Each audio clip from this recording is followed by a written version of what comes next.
Hello everyone, welcome to another episode of New to Weeaboo. This is number 126 for July 10th, 2024. I am Nemesis and I'm joined by Alcatraz. Hello. Yeah, so as of this point in time, by the time you hear this, Anime Expo down in LA will be over.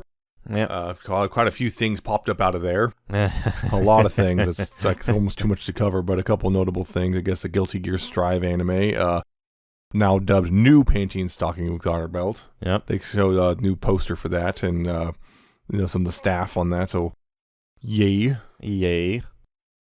Panty and Stocking was that Gynax first? It was Gynax. Yeah, and now Trigger got it back. Trigger got it back a while ago, and they've been working on it for a while.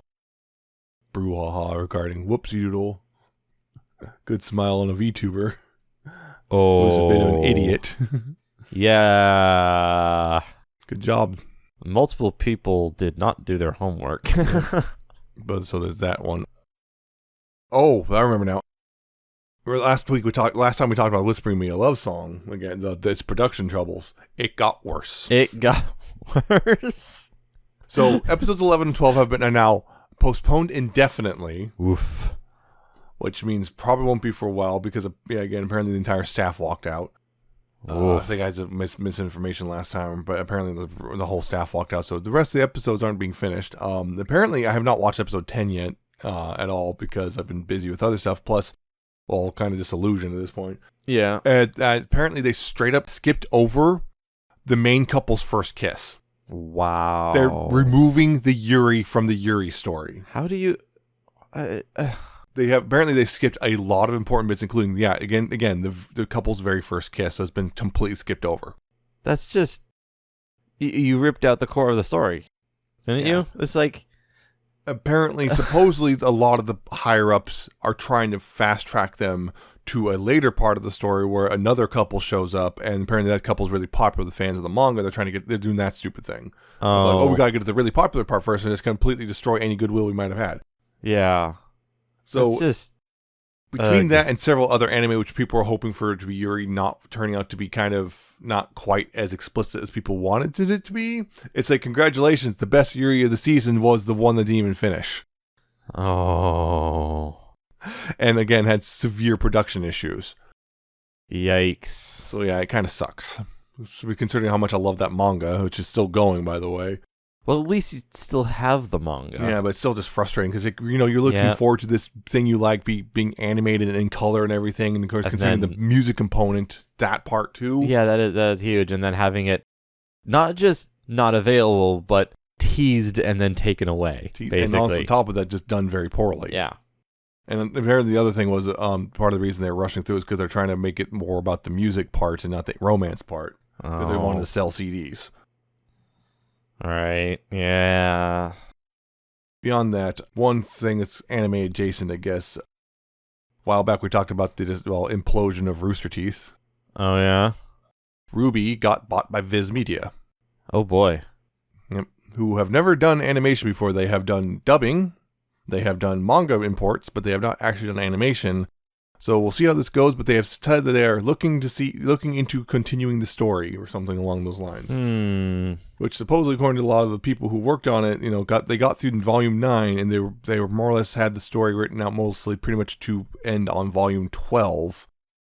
So it would be, I guess, a couple more volumes if they animated, but it also might just wind up being more or less we're finishing it via manga or something like that. Yeah. Which is not exactly unheard of for stories to finish that way.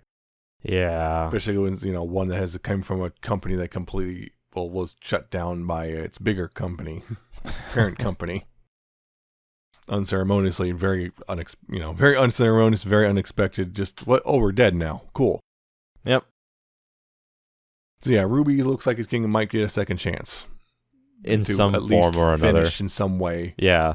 And who knows, also might be merchandise might start picking back up too, considering, like, for example, hey, look, they released the Ruby and Weiss Figma, but never released Blake or Yang, because they never even announced those two. I guess, and also further Jason news, also, Hololive appeared at a Dodgers game. That was still just so surreal. Just... Gargura singing Take Me Out to the Ball Game. And apparently the fans there taking liking to her, apparently she became a good luck charm for the team, because every time she showed up, suddenly the team did something amazing. Yeah, that's great.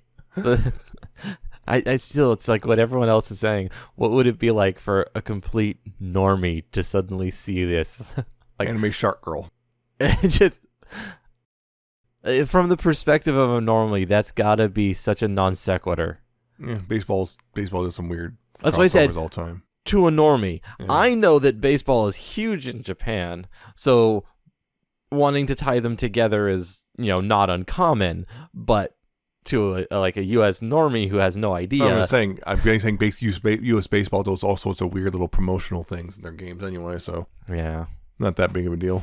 It's But the one funny thing was weird. the merchandise booth line being lasting for hours and not everyone getting everything because they weren't expecting that many fans to show up. I'm also wondering how much extra people showed up. Just a bunch of weebs showed up just. Well, to see considering it was the and same whatnot. city at the same time as Anime Expo. Oh yeah, yeah, that makes a lot more sense then.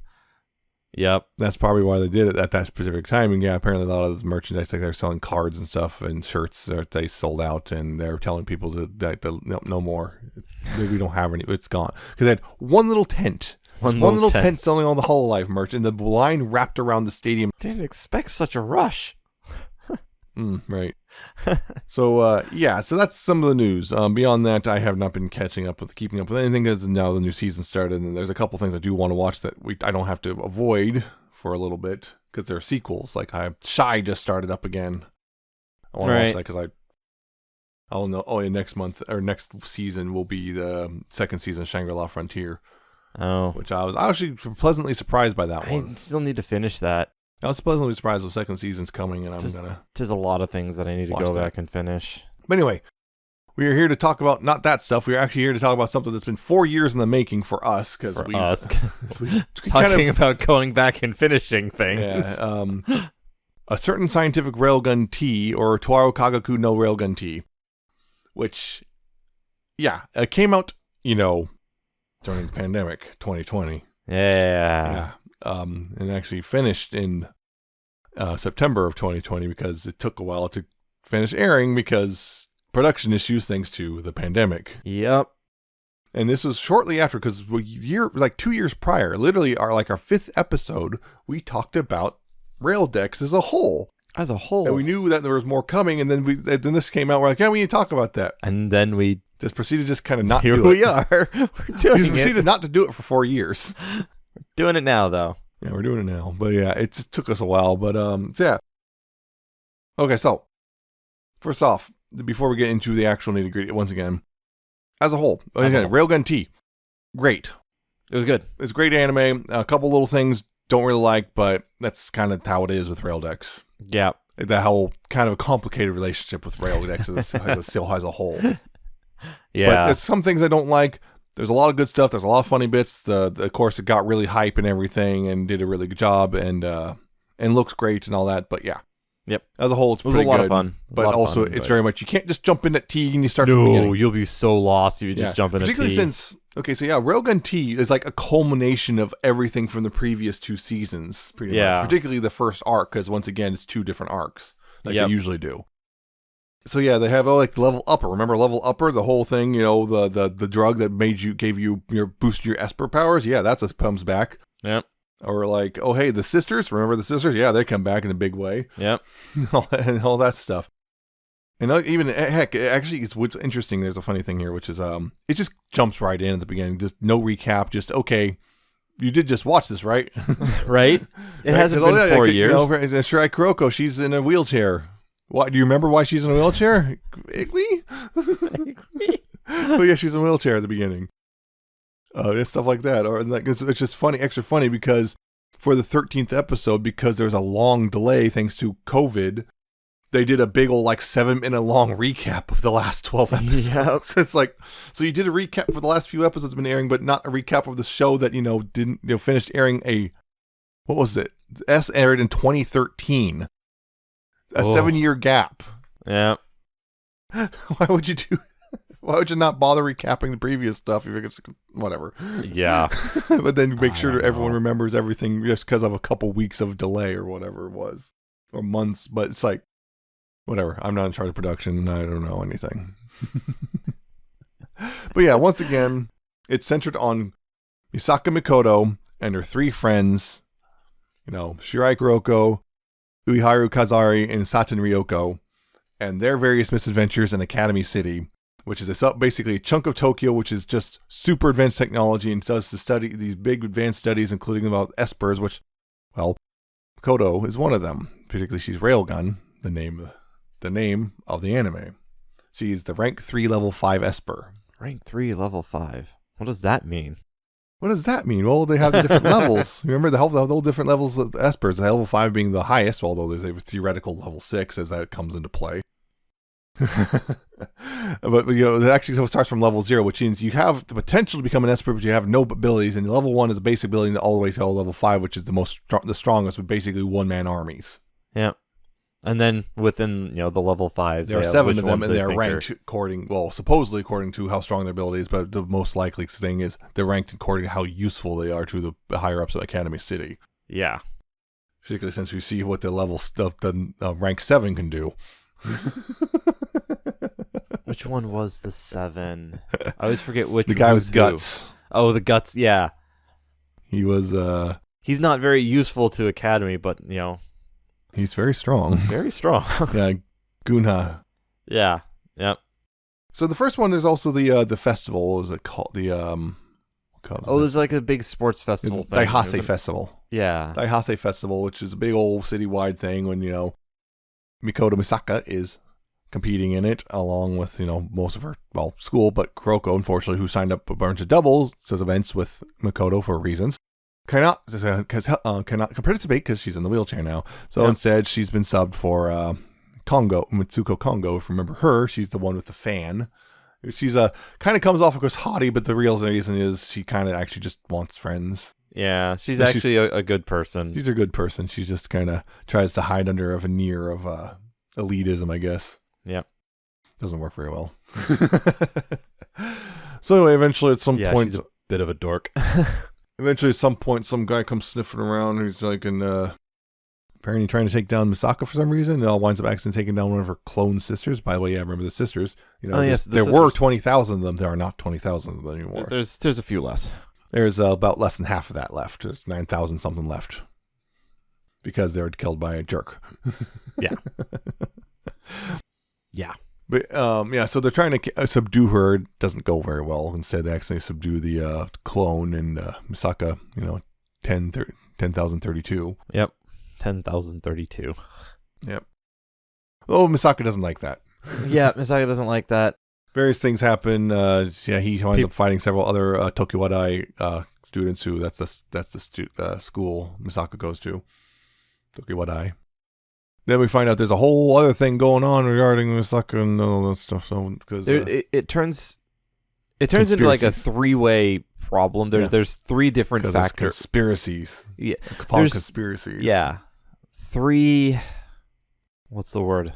Factions. That's what I was looking for. 3 different factions, basically. There's Misaka. There's Misaki. Her group, and then basically essential that they end up both going after. Yeah. But it turns that Misaka thought it was Misaki doing all of it, and then turns out no. Yeah, so that's the other thing. Misaki Shokuho is a classmate of hers who's also a level 5. She is the rank 5 mental out. Mental out. She can control minds and stuff. Yeah. So you can control your mind, erase your memories, all that. It's uncomfortable to say the least. It's terrifying. I don't like that. I don't like that at all either. Yeah, so at one point, the clone gets hit by a little nano bug thing that injects nano machines into her and messes her up, right? That's literally what happens. Don't do it. I'm trying not to. And she disappears, and Misaka is trying to figure it out, and all of a sudden, one thing is Misaka's friends, Shirai, Yuhairu, and Saten, suddenly don't know her anymore. Wonder who could do that. Yeah, I wonder who could do that. So, Misaka is kind of, pissed about this. Reasonably so. Yeah, and she's trying to get away because of course, also Misaki seemed to send her entourage to her to try to, force her to keep playing along. Eventually that gives out because Misaka gets really pissed. Yeah, Misaka, yeah. Unless you want me to kill you, move. Yep. Which winds up being Misaki was just trying to keep Misaka out because she'll mess everything up, right? Yeah. She'll just her and her stupid muscle-headed nonsense will mess everything up. Yep, but they end up having to work together. Yeah, they wind up working together, and it turns out there's a whole group because they're trying to use once again Misaka for something.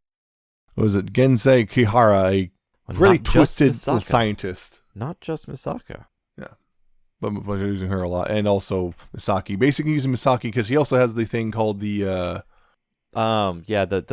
it's the big brain thing. The big brain thing. Literally big brain. Literally it's two halves of a big brain grown from her, what do they call that? Exterior.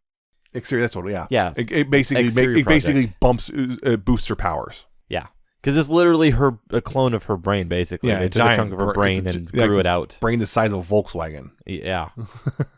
Apparently that's a weird one because she wasn't supposed to know about it, but then she found out and mind controlled. Because they underestimated her mind control abilities. Yeah, so she just mind controlled everyone and took control of the project. Yeah. Just like... Yeah, I guess. You make me uncomfortable, but I gotta give you credit for that one. Yeah. Because there's a whole thing there. Yeah, because of this, Misaka's just kind of trying to figure that out, and there's also another girl who shows up who has basically control liquid metal. Is that Mitori Kozaku? Yeah, Kozaku Mitori. Yeah, and she she's working for that scientist guy, and the whole thing there is they're trying to get all the pieces in place for Misaka, and all that to use the exterior from Misaki's thing, use that whole thing to basically go into the Misaka network for the sisters, and then use that on Misaka to forcibly ascend her to level 6. Yes. Because the whole thing there, apparently, mostly because, for the most part, attempting to go to level 6 is technically actually impossible. Because they're saying that if she actually does do it, basically her body and mind will just give out, and then ensuing, whatever happens will basically destroy Academy City in the process. Yeah, there's also like some faux divine stuff going on where she basically reaches a divine state. Yeah, basically her mind and body won't be able to handle it, and she'll take out Academy City with her. Yeah. Also stuff like other dimensional. Yeah, there's a whole thing. There's a whole thing going on there. So that was what their whole the whole end game. But then of course, thanks to various things, they fail, including Misaki herself. Misaki is actually able to outmaneuver Kihara. Yep. Although he did a lot of outplaying for her, but then she was able to do one other thing which he was not predicting. Yep. Which is she wiped out her own memory. Yep. Which is unexpected for Misaki because she's very proud. Yeah. She knew what she had to do, though. Yeah. There's, of course, at the end, I must have wiped out my memory. I'm so smart. God. But anyway, of course, that's also when Toma shows up. Yep, remember Toma? The boy with the personality of watching paint dry? Yeah. He shows up and it's like, well, because, his power is the nullification of all powers. Yeah, so that would work perfect, right? Yeah, and he shows up because he goes up multiple times, including, we got to stop Misaka from ascending to godhood and destroying the city. And herself. Yeah, destroying everything. Yeah, so him in the 7th rank to level 5, Guna, trying to stop that. And the problem is he touches her shoulder, right? And that one spot goes back to normal, then goes immediately, oh no. It started to work, but no, not eventually quite. She was able to get through it, but thanks to weirdness, because they kind of revealed, hey, the Imagine Breaker is actually not what you thought it was. Where did it's dragons. The dragons come from? Like cosmic dragons. Yeah. Lopped his arm off. His arm got blown off by Misaka. Dragons, yeah. And then dragons came out of it and ate the void thing she was creating. Yeah, that was just like... That was one thing. It's like, wait, what? Where the heck did this come from? And apparently it's a big plot point in the light novel. Oh. Why does someone so boring get something so special anyway? Because it's supposed to be you. No. Toma's supposed to be the... I think you're misinterpreting that. I think he just a boring protagonist. The most boring protagonist to ever live. God. It's weird. I'm so like, why do people like this guy? And I genuinely cannot figure out what it is. They made a spin-off for Accelerator. That's even worse. Yeah. Apparently the anime of that one, I heard even people like Accelerator think it was bad. Oh, good. God, that was just like, why? Apparently, the animated adaptation is really bad adaptation. God, I hate that character. Yeah. I would rather have we already have a Toma spinoff. It's the main series, but it's Index itself. But yeah, I'd rather go and watch Index again than watch more Accelerate. Eventually, everything goes back to normal. And of course, then, because the Shokuho and Misaka don't really get along. No, why would they? Because the very thing is, Shokuho actually did appear briefly in Railgun S, but pretty much a kind of a cameo, and here she's pretty much a main character. Yeah. But yeah, they don't get along in part because, Misaka is immune to Misaki's powers. Basically, her electromagnetism interferes with her power, so it doesn't work on her. Yep. So that's one of the things. Shokuho is implied. Shokuho doesn't like the fact that basically she has trust issues, and we kind of see why. We get a bit of her childhood, so you can see why she has trust issues. So she doesn't like the fact that she doesn't know what Misaka's thinking or doing. So there's that. And Misaka sees what Shokuho does to everyone in the school, namely kind of controlling them, and that makes Misaka kind of uncomfortable because it's kind of creepy and weird. You're basically enslaving everyone. Although apparently it's implied again in light novels, a lot of those people are kind of okay with that. They volunteer for this. Her main clique, I don't think, is under control. They just follow her. They follow orders, but they also are willing to submit to her control. Yeah. Because she's their queen. But, she still just mind controls everyone to get what she wants, which is basically enslaving them. But, Not great. I still don't. Her sense of morality is a little skewed. Yeah, which is part of the reason why Misaka doesn't like her. Yeah.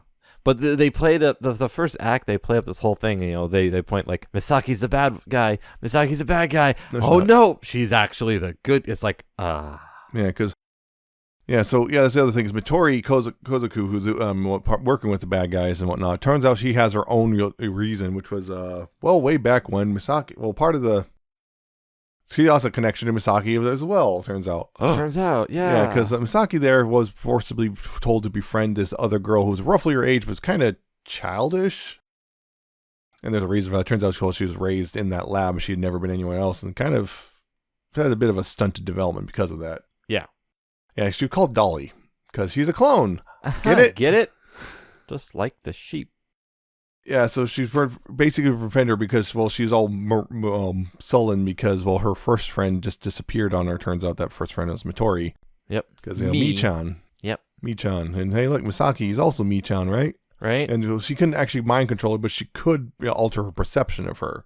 Although, Dolly eventually figured out that, they weren't the same person. They don't smell the same. Yeah. But also, Dolly there was, she's a clone of Misaka as well. Another clone. I'm thinking that she was the prototype. Yeah, that's what I was getting, is that she was a prototype for the clones. Yeah, she was one of the first two clones made. Then she was a prototype, and they did a lot of experiments on her, which were messing her up. Yep. And eventually she died, but kind of didn't, because the sister was kept in a tube, and they kind of they made like a backup dumped body her memories into her. Yeah, they then that's So it's like, okay. And that was the whole thing there. That was why part of the reason why Mitori was doing what she was doing, because of that whole bit. Because Mitori was doing the whole, I'm just been playing nice because I hate these people, and if you just smile and just praise them, they'll do, everything's easy. Yep. Yeah, and then of course she found out the truth and she was upset, and then taken away from Dolly, and so Misaki and so Shokuho and Mitori both have the whole connection to Dolly there, who also they were able to free because of everything. Yeah, well, because it's Misaki. She just walks in the facility and mind controls everyone. And he's like, and Misaki also also knows about the sister things, again, thanks to Mental Out. Thanks to Mental Out. She just reads everyone's mind. Yeah, and there's a weird thing there. It's like, because she has to know that Dolly is a clone of Misaka. She has to. So it's just interesting to thankfully she's able to separate them as two different people, but still, it's just because, Dolly is so different from Misaka. It's kind of a bit of stunt. She's a bit stunted in a way. Yeah. She's very kind of acts like someone more like an 8-year-old, not a teenager. Yep. Although she, I guess, getting older and she's starting to learn, but yeah. It's like, all because those lab people didn't really care that much outside of you using her as a experiment test bed. Yeah, well, why would they care? Because they don't care. Because that's a running theme throughout this entire series. All of them is that you're all just guinea pigs. The entire Academy City is a giant laboratory experiment. Yeah. for the people who are at the head of the city. Mm-hmm. Everyone is an experiment. Everyone's expendable at various, levels of that. Yeah. I guess that's the first arc. And one of the funny things is, the three friends have no idea who Misaka is, but at the same time, they also have this lingering things of remnants of their memories. You can't separate the love. Yeah, like Satin's like saw a Gakodo charm, the frog that Misaka likes, and just like, oh, I gotta see if she has it. Who? Wait, who? Yep. That sort of thing. Or realizing she has Misaka's number in her phone, like, but I don't know her. How do I? What? Why are you in my phone? I don't know you. Yeah. Right. You can change their mind, but you can't change their phones. Yeah. Misaka could.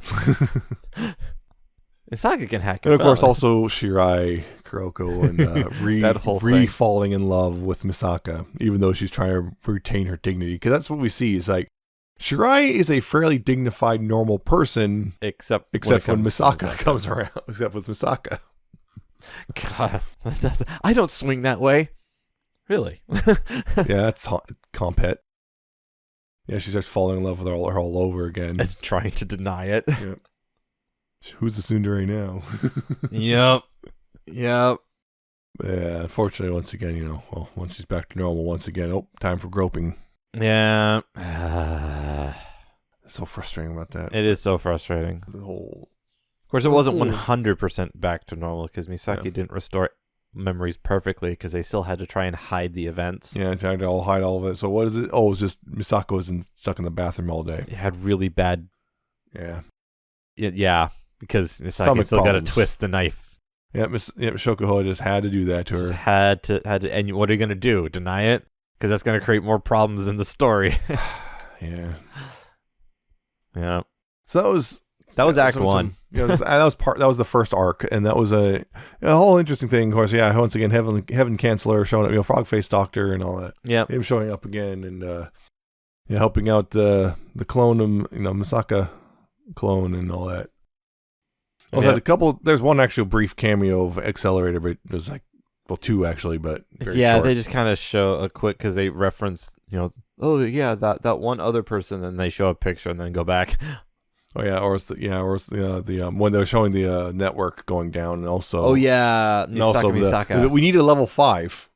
They try to get recruit Accelerator. Nope, just beat the crap out of the person. The recruiter. Yeah, he might be able to walk again. Yeah, and then when the Misaka network went down, Misaka. Yep. Last resort collapsed. Last order was. Was last order. Why do I keep thinking last resort? It's last order. I don't know. It's last order. But and also there was also Satin's little conspiracy thing with the shadow metal. Yeah, which did finally show up at the very end of the arc after the. Yeah. And also, Misaka is attacking its officials because they're just cleaning things up and because they were thought there was some shadowy organization trying to keep people from finding the special metal. You should have just gone to see where Misaka was after the level 6 incident there. It was full of it. That was an interesting thing. Yeah, the whole thing there was like, they're pretty certain that, Accelerator is he's called to become a stable level 6, but Misaka could not become stable, so that's why the whole thing, I'm not sure that's all true, because we're seeing several times the scientists are quite often wrong about what they assume. Often wrong. So what surprised me is Accelerator, you extended to level 6. I mean, he's not very stable. Yeah, to say the least. But yeah, it's interesting. Yeah, her kind of ascending, hey, what's all this stuff? And then she's kind of floating around, just and that Kodo. Just destroy the central building. Giant beam of light. Just freaking ion cannon the thing. Of course, then the thing just kind of survived. It just shrugs it off. It's like, okay, that thing was designed with. I mean, it makes sense. It makes the central build. We have, They're trying to develop basically a divine being. They're going to want to be able to, withstand it. Yeah. So then you get the second arc, which is a whole different thing. It starts with the whole Indian poker. Which, basically these little cards which you put on your head when you go to sleep, and then you get dreams. Yeah. Specific dreams, including ones that can teach you how to do things. Yeah. Satin gets really into it because she wants to pick up a bunch of useless skills. Utterly useless. And cool. They look cool, but they're utterly useless. Yep. and whatnot. And of course, also eventually Misaka gets embroiled with Biri and Junko, the friend of Shokuho. Yep. Who also apparently likes Gakoto, the frog. Oh, yeah. It generally wants to be friends with Misaka, but Misaka wants nothing to do with her just because she's best friends with Shokuho. So she gives her a, what's supposed to be a nice dream and everything. It starts off nice because, hey, look, there's Gakoto. And then they want to take her to the castle, and it's like, okay, and then it's Shokuho. Ooh. And it's about being a maid for this is Junko's dream. This is what Junko wants. So of course with Gakoto and Shuko and the first, so Misaka's just like, everything's great until it wasn't. So it turns out that the whole Indian poker thing turns out there's more to it, as I was to find out. Always more to it. It's always more to it. So one of the things was, it turns out it was developed by a person to try to do some weird spread out calculations to try to fix something that she caused. Is this how I say? Because she was part of an experiment. She was I can't remember her name now. Because of course I can't. Why are you not listing all the Ryoko Kuriba. She more or less split herself in two via cybernetics. I think literally cut herself in half. Yeah, well, not quite in half. Like different parts. Pieces of her They were basically cut in split half, herself to two people were half cybernetic, and just kind of both parts would go about their lives, and they'd be observing and seeing how the body would react to this. And part of it was also the idea of the soul. Is the soul real? Was the soul split in two? And they merged, the person back together into one, and now there's a second soul in the artificial body now, right? That's the question. That's the entire question for the entire arc. Of course, the artificial one then found out she was artificial and was not very happy about that. Yes, when the robot finds out that she's a robot. Yeah, it turns out, that didn't go well, and things got kind of explodey. Yeah, a robot went off, and there was a team that was tasked to capture the robot, did not succeed. Did not succeed. Not until Misaka showed up, and even then, there was a lot of fighting. And it turns out the robot had already figured out there is no soul there. They're just basically an approximation of a human, and they're not really human, and they just want to die. I just want to die. And Misaka picks up on it, kills the robot. Eventually, at the very end, Eventually picks up on it and kills the robot at the robot's request, and although maybe not totally dead. Maybe not totally. Well, and that's based on the idea, because maybe there was a soul. Maybe, because because at the very end, the original, what was her name? Ryoko Kuriba. Yeah, Kuriba.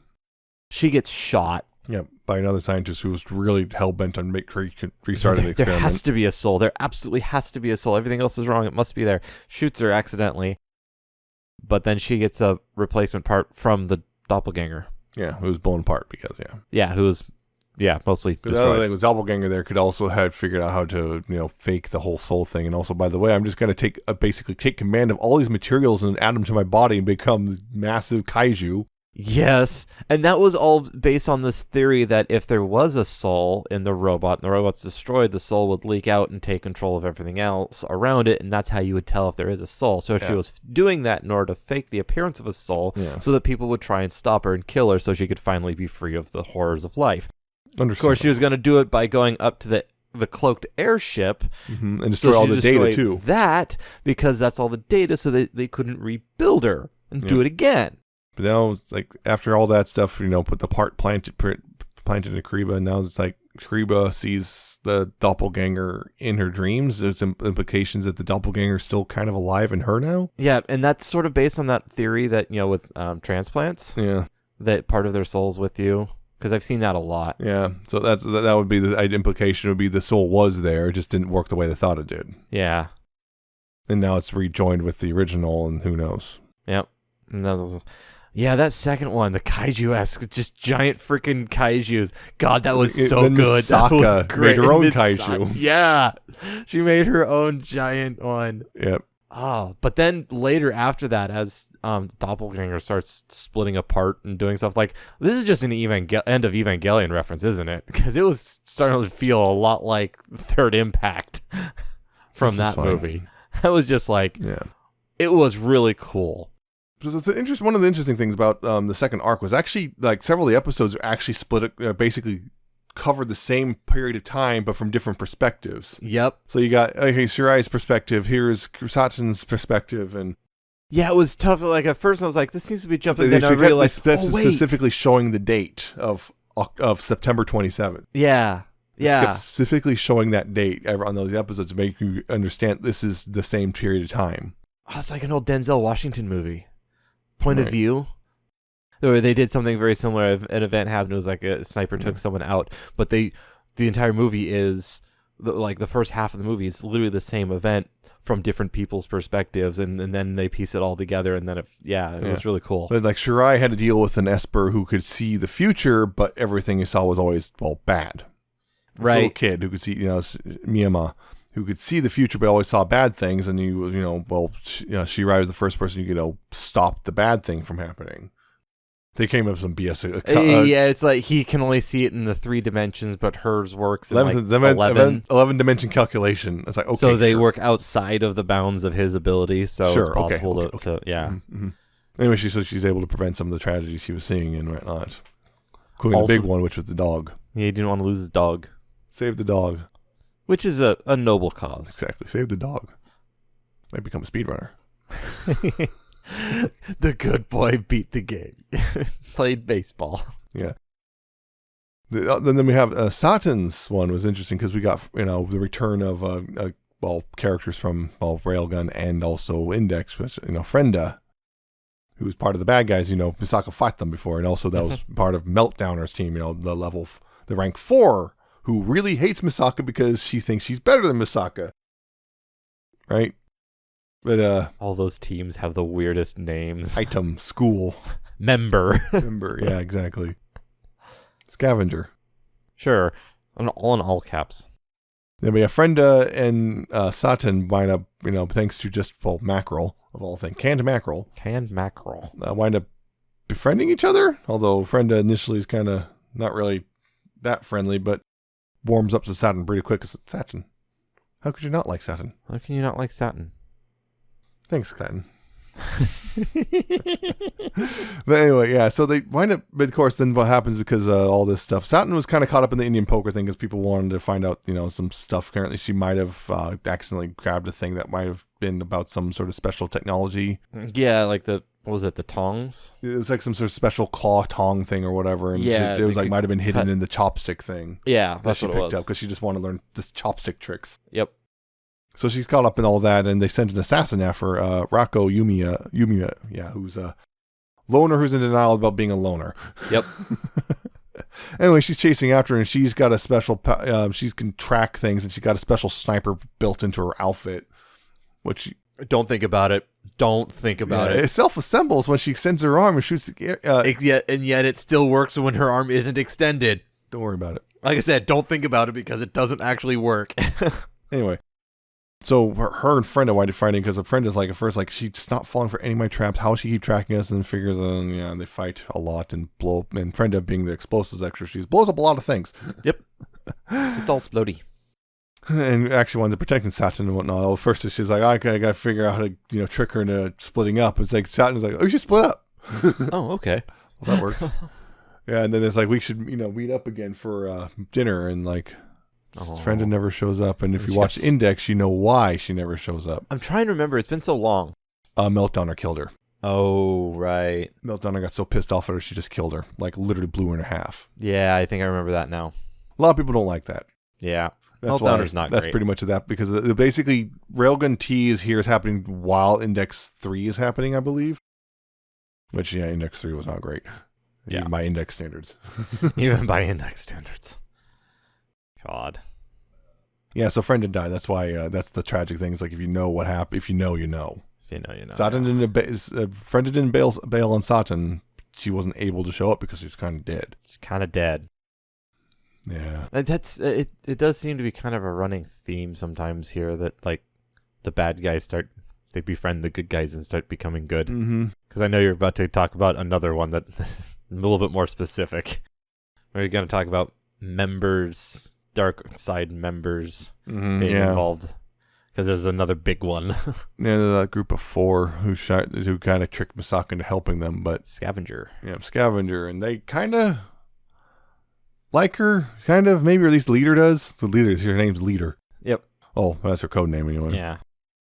And so that's a whole weird on you because there's like what leader can basically has a whole tracking thing where she literally just covers one of her eyes and then she see like the whole city. The whole city, just eyes appear across. Oh, one of them apparently is just the eyes are not visible to anyone else. Yeah, no one else reacts to those. Yeah, it's just a representation of what we of what is happening. Or like there's another one's like some sort of chemist or something. Yep, the chemist, the paper girl, who's leader, and then the friction girl.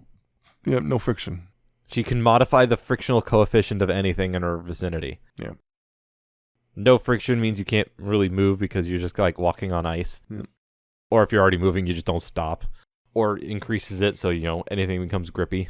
Yep. That kind of a thing. Yep. As we see like one run up a wall. Yeah. Of course, we won't think like, that's friction, doesn't change gravity. Well, if you're going fast enough. And it's weird because she starts doing things. It's like, this is not friction. You're basically just like accelerator light at this point. This is not following your actual. Don't think about it too hard. Yeah. A lot of it is just don't think about it too hard. The science isn't really that scientific. It is not. Don't worry, it's anime science. It's anime science. Not magic, though. Yeah. That's the other group of people. Yeah, so those are the two basic arcs, and there's a lot of stuff going on there, and again, there's definitely a lot of interesting things. Misaka, we see, this is one of those things where like we see Misaka is so different here from compared to Index, where Index she's just basically the tsundere in love with, paper, wet paper, for some reason. Here she's actually, a character. Yes. A good character. A good character. And all three of her friends are great characters too. Uiharu and Satan, Uiharu. And all that. Uiharu just, having her own thing of this, the hacker stuff, whatnot. Yeah, hacker girl. And also, her mind was wiped by Shokuho at one point because she stumbled across the secret. She found, of Exterior. Oh, that was the thing. They destroyed Exterior in the process of that first arc. Yeah, that was the way out. Yep. How do we stop this whole ascension? Oh, we destroy Exterior. Yep. Which disconnected Misaka from all that sort of stuff. Yeah, that was kind of a wild thing. It's like, yeah.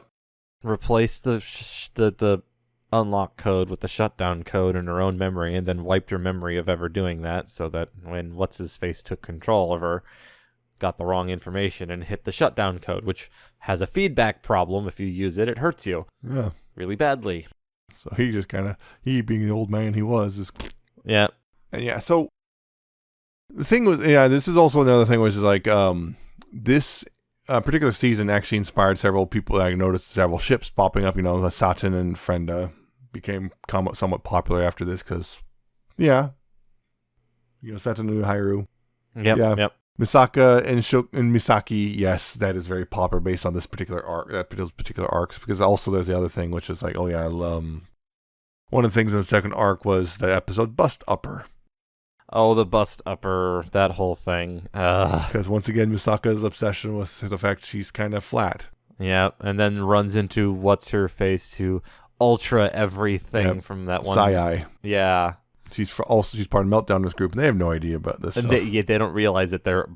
Well, Sai does. He knows, but it's like, it's my day off. I'm not dealing with that. I'm not getting involved. But yeah, they both wind up trying to take the car that's supposedly the Bust Upper, right? Because they're both upset about this, and we'll eventually kind of, okay, fine, we'll just, and the things happen, and they eventually just kind of, we're just going to go through all these cards. And we actually see little bits and pieces in those cards, which are kind of hints and whatnot. We see, like, the assassins, we actually see hers shows up. Misaka winds up in her dream. Oh, yeah. And other things like that. We see little bits and pieces. And, of course, then a crow takes the actual card and winds up with some girl who's just eating ice cream. And then later on, it's like Satin and Uiharu are like, did you see her? She was huge. Because she was huge. Yeah. We said before and after. It's like, it turns out the Bust Upper actually works. Unfortunately for Misaka, she didn't get... Calm down. Misaka and Misaki is a very popular ship because they have that whole frenemy thing going on. Because it particularly, like, we see towards the second half, they're kind of on better terms with each other in general, even as much as they don't want to admit it. Yeah, it was the... She's not my friend. We're on the same side, but we have very different ways of going about it. Yeah. I don't agree with her, but at least we're going in the same goal. Yeah, and it's like, and then even getting out, she's like, oh, she's not so bad, I guess. But yeah, because it's the stuff like, yeah, that's that weird. Again, getting back to that topic, Misaka just in anger just grabs her chest and then what am I doing? just stares at her hands and just kind of keeps talking about how they felt. Well, at first it was sudden realization of, wait, what the heck am I doing? Why did I just do that? And then just could not get it out of her gay head. awakening right there and then. Just keeps, and Misaki, will you please stop reviewing my chest? Yes, that one. Well, they also had that moment of perfect mutual agreement when they overheard the one Indian poker creator these on dreams. the other side of the head. Yep. Yeah, what here you can have, do whatever you want with those level 5, Misaka. Yep. Railgun and Angela, and they're like, all right. Just Misaka's like, I'm gonna go kill them, and like, I'll wipe their memory for you. Just this once, I will wipe their memory. I will have your way, and I will wipe their memories. Zuko's a little scared right now. Yep. Just a little bit scared. Yep. Yeah, and so yeah, you see that whole thing right there. You can see why that ship would kind of kick off really easily. Especially since one of the popular ships, Shirai and Misaka, still has the problem of Shirai is kind of a creepy sex pest. Kinda, yeah. Yeah. Which is unfortunate because she's like one of the few like canonically 100% confirmed lesbian characters in the whole thing, and she acts like that. Which, again, makes that perception of, all gay people are like that. It's so unfortunate. Yeah. And my understanding, again, the author of the light novel starts, after a lot of criticism for this, starts, treating it with more respect in later chapters, but still, it's like the damage is kind of still somewhat done. Yeah. Of course, then again, you have the whole thing with the voice actress for Shirai is also amazing at it. Yeah. Because you hear some of the noises she makes, like inhuman anime girl noises. Yeah, yeah. Speaking of ships, there's also the very end, where Misaki whispers into Kuroko's ear. Oh yeah, that's the one that happens up. Because I've been seeing that ship between those two, yeah. And it's like, when do those? And then at the very end, that's where it comes from. Yeah, and then of course they have that whole thing because there's a whole the one of the spin-off light novels implies that there's a kind of poly thing going on with Misaki and her entourage. I wouldn't be surprised. That would track. And also there's a whole thing with what was it? It was funny that Shirai after that was like talk about how her virtue was almost sullied, and it's like, oh, now you're aware of this sort of thing. Why that's bad. God. It's hilarious though when Misaki whispered into Kuroko's ear, Kuroko was just kind of stun locked for a bit. Just what? Yeah. Oh, you don't like being on that end of it, do you? Or maybe you did and weren't expecting it. But yeah, that was just funny. Yeah, so all the interpersonal stuff there is great, and other than a few points, it's all great. It's just like they lingered a really long time on basically including making a whole episode, which is just one long boob joke. Yes. There was a few. It felt some like the middle ones, with the beginning of the Indian poker, felt kind of fillery. A little bit. Not a huge amount. I know they're establishing Indian poker. Yeah, because that's the thing about it. It's always the arc starts off with something fairly innocuous, and then eventually kaiju battles. Yeah, something like or something literal kaiju lines. Battles. Yeah. I mean, even Misaka just having that little thing. I faced something like you last summer. Yeah. Because she had always faced a giant robot before, and like. The other thing there was like, to once again have to bring in Toma so he can save the day. Even though it's not his show. Fortunately, he only did that in the first arc, not the second. Disappeared pretty quickly after that. Yeah, he only showed up for that one little bit. The other thing is there's a lot of little references here and there to the stuff events in the Index and whatnot. Like there was that bit where they're Misaka and Misaki were stuck in traffic and they're something about a bus exploded or whatever. That was an event that happened in Index. There's a bit, again, actually funny enough, the bus stopper episode, right? The girl with the ice cream, in the background, you briefly see Index walking by. Oh, I didn't even notice. You barely see the top of her head behind the bushes. Right. On a path or whatever. Just little things like that. You just see little references to stuff, characters and events. And of course, like the weird short teacher, she pops up briefly. Yep, she does pop up a couple times. Just very briefly. Quite briefly, yeah. That team, the fighting Celery, yeah, that happened in the Accelerator anime. Then they're apparently they're only literally there for like a couple minutes total in entirety. And then of course the girl with in the first arc, I didn't even mention her, the sword thing. She had the weird sword club thing. Yeah. She found Saturn in the let her go. Yeah, because she's also an index. Yeah, I vaguely remember her. Yeah. Cause her name is Xochitl or whatever. It's yeah. It's supposed to be Mayan or Aztec or something like that.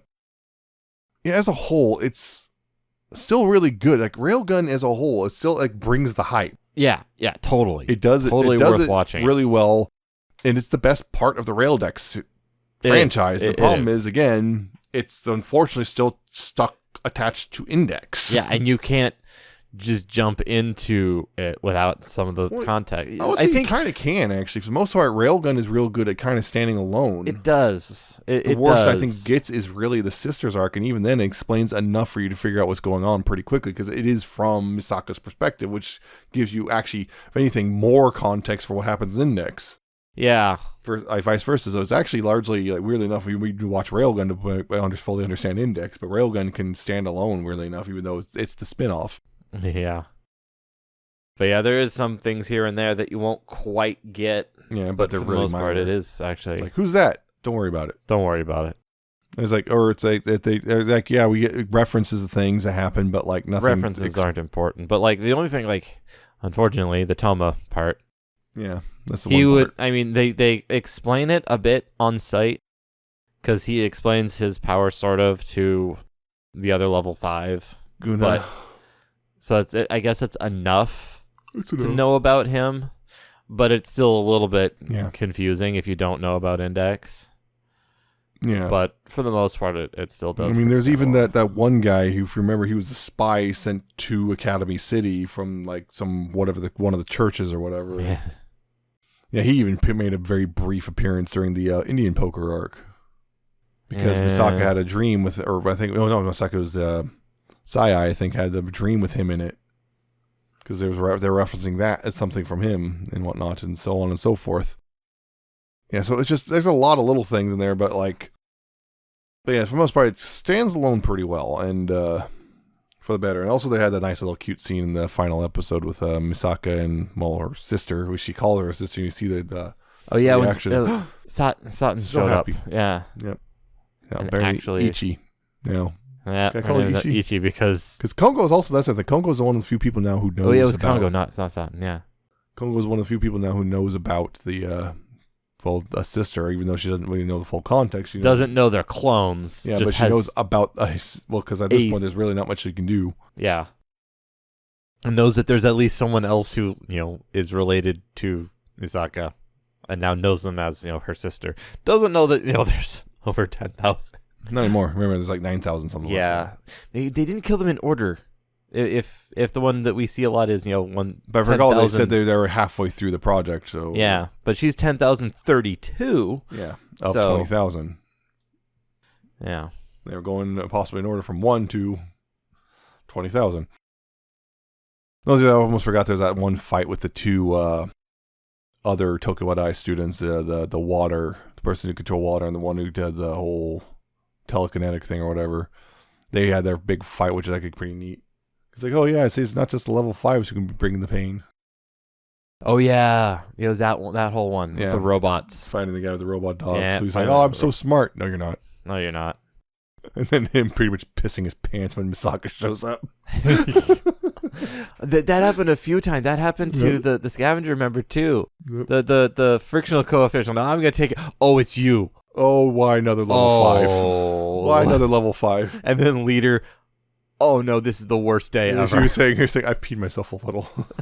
Yeah, it's like, why? She's just trying to talk her way through this without letting her know, because she knows it's not going to go well. You ain't going to win a fight against Misaka. And also she knows the truth ain't going to go well. No. So you need to lie your way. She did. and then it rubbed off on her. She couldn't help helping later afterwards. Yeah, and As I said, you start finding someone's like, oh, well, maybe she's not so bad. You start seeing the glimpse of possible friendship, and you like it. And you want to stop. Yeah. Well, what was weird though was when Frenda beat that assassin. She literally stuffed the bombs in her mouth and then threw out the window and then blew up more bombs. It's like, how did she survive that? I don't know. We more or less, it's implied basically her jaw got blown off. Yeah, because later we see her with the fake John, fake voice. Yeah, with said, don't worry, that. we can fix that with Miss Academy City's technology. It's like, I guess, but still. Yeah. How did you survive? There were bombs in your mouth and bombs all around you. How did you survive? And the fall. Yeah. That's classified. It's because the thing, if you don't see the body, they didn't die. Yep. Oh, one of the cool scenes was Kuroko when she showed up, because why does Misaka Mikoto trust me so much? Because she knows you will do. Like, and of course, also have the whole thing. Still in the wheelchair, but she teleports in and uses the wheel. It's like holding the wheelchair. Oh yeah, give him the chair. Yep, everything is a weapon. Yeah. Yep. I also like that. I'm stuck in the wheelchair. You can just teleport. Yeah, and she also, does. Yeah, her fight with Mitori in the sewer, which wasn't, and also all that stuff. Oh, was like, that whole thing.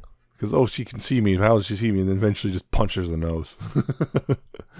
And she's down. Yep. You're not a fighter, are you? Not a fighter, are you? No. Yeah, she can't teleport. Oh, she just tanked the stab. Just tanked it. Yep. Oh, I was not expecting that. Not expecting that one at all. So there's a lot of cool scenes. Yeah, Kuroko is not pushover. Well, the word. Well, I totally lost the word I was going for. She's not. I guess averse is the best one I can get to injury. Yeah. But it's just as a whole, it's still really good as a whole. And it's just I kind of remember hearing some stuff about Railgun T's not that good. It's like, I don't know what you're talking about. It's pretty good. I don't know. Maybe people were just disappointed or something or another. But as a whole, it's really good, and just again the better part of the franchise. And it took a long time to watch it. Still, yeah, you didn't get into this voice acting stuff like we usually do. But studios, JC staff, like usual, they're done a ton of stuff. Yep. Including, funny enough, hey, look, Licorice Recoil. Hey. That's coming back eventually. What are they doing right now? I'm curious. What's coming out this year? One Punch Man 3. One Punch Man. Hey. Duel Masters. Oh, that level 2 cheat. Oh, that weird thing. Fairy Tail. Okay. Yep. Okay. Yeah, it's a couple things this year. But yeah. There's also what I found out. I just want to bring this up. I thought that was the one voice actor doing all the voices for all the various Misakas. Oh no, it's different. Oh, nice. So it's Misaka's, Rina Sato. Misaka, the clone, is Nozomi Sasaki. Last Order is Rina Hidaka, and Dolly is Konomi Kohara. Every single one. I thought it was like one person. Different, yeah. But no, it's like what you did. That would make sense, but no, that's not what they do. Yeah. So okay. Although it does make sense because those are very different variants. But it's still just odd to me. Yeah, like when in the earlier Railguns when they have like 5 different sisters talking or whatnot. Yeah, but all the sisters I believe all the sisters are voiced by the clones are all voiced by the same person. Yeah, no, that would make a lot of sense because they're way closer to each other. Yeah, so I'm looking right now. Yeah, she voiced one person voicing all the different sisters. Yep. This is getting kind of long, so I'm going to just go ahead and wrap up now. Yeah, so go watch it. Yes. If you haven't already. You have had 4 years to do so. That's it for this episode. If you enjoyed it, you can listen to other episodes at newtoweeaboo.libsyn.com, spelled LIBSYN. If you want to go check that out, there's an RSS feed to subscribe to, and you can also subscribe to us via other services, including Apple Podcasts, Spotify, YouTube, and Amazon. It'll be on all of those, and search for New to Weeaboo and subscribe and all that stuff. If you want to contact us, you can do so via email, newtoweeaboo@gmail.com, if you have questions or comments or anime recommendations or what have you. And of course, you can also follow us on our various social media. It's newtoweeaboo.libsyn.com/contact. All of it's listed there. And yeah, that's it for this one. Join us for our other July episode. We will be talking about, so we don't have this happen again, we're going to have Hibike Euphonium Season 3. Weren't we talking about Yuri bait earlier in the news section? A little bit, yes. So here, let's talk about this one. We're doing this one because we know we don't want to let this one languish for 4 years or whatever. Let's just get this one done now. Yeah. Yep. So that will be it for this. Hope you're enjoying your time. All that stuff, whatever you may be doing this summer. Drink water. It's hot. You drink your water, all that stuff. Watch your anime, drink your water, stay safe, all that. Eat your hamburgers, Apollo. Eat your hamburgers, Apollo, indeed. And we'll see you next time. So, goodbye. See ya.